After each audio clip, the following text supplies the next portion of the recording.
Comment le cinéma européen a évolué de ces dernières années? J'ai l'impression que c'est de plus en plus dur de faire exister le cinéma européen. Oui, notre cinéma européen est très basé sur les cinémas, les salles. Et les salles, ils ont un grand problème. Les salles sont vraiment menacées. Et il n'y en a pas encore une institution européenne pour faire concurrence à Netflix, à Amazon ou Apple, à tous ces services VOD. Alors, c'est ça ce qu'il nous faut. Hein? On travaille dessus. On travaille dessus, je te dis. Je te promets. Et qu'est-ce qui a changé pour vous, là, en 30 ans? 31 ans, pardon. C'est invraisemblable que la première fois qu'on s'est rencontrés pour les prix européens, c'était Krzysztof Kieślowski qui a eu le prix, qui était très ému et qui a dit « J'espère qu'un jour Pologne fait partie de l'Europe ». C'était si longtemps que ça. Et la toute première fois, meilleure actrice, c'était Carmen Maura. Et aujourd'hui, elle a le prix de la carrière. Alors tu vois, le développement. Oui, mais en même temps, l'Angleterre va sortir du marché commun. Donc, non, pas chez nous. Hein. Nos Anglais resteront chez nous. Hein. Et il n'y a pas de Brexit des auteurs et cinéastes anglais, au contraire. Maintenant, on va tous vers eux. Et d'ailleurs, stay with us. Tu dois faire ça sur ta main. Stay with us. Non, mais je suis une Européenne vraiment. Et c'est comme ça que je m'identifie en tant qu'interprète, qu'acteur, que comédienne. Appelons ça ce qu'on veut, mais mon métier d'acteur ou d'actrice est européen, ma carrière est européenne.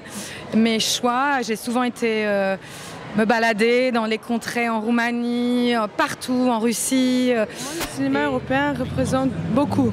Je crois que je ne serais pas actrice si je n'aurais pas eu la possibilité au Luxembourg, par exemple, d'aller à la cinémathèque et de voir les films, je ne sais pas, français, suédois, italien, allemand, et de voir que tout ça coexiste et que tout ça parle d'une créativité et d'une culture quand même qu'on partage, une culture partagée. Et justement aujourd'hui où les pays sont en train de se refermer, je trouve ça très important que le cinéma représente une ouverture. Moi, quand j'étais enfant, j'ai toujours regardé un cinéma américain. Et c'est quand j'ai découvert un univers comme l'univers de Chantal Akerman, qui est bien sûr belge et européen, que moi, j'ai compris le pouvoir d'un caméra, de cinéma, de timing et toutes les choses comme ça. Je pense que les films de ce soir sont un exemple que le cinéma européen vit, qu'il y a beaucoup de différentes voix qui rencontrent de différentes choses. Et moi, je suis juste très heureux de faire une partie de ces films. Je pense que les dirigeants européens, sauf le français, n'aiment pas le cinéma. Je dirais même qu'ils s'en fichent du cinéma. Voilà. Et qu'ils font aucun effort.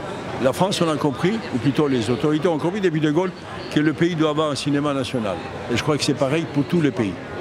Et ce n'est pas seulement l'aider avec de l'argent, c'est de l'aimer au départ.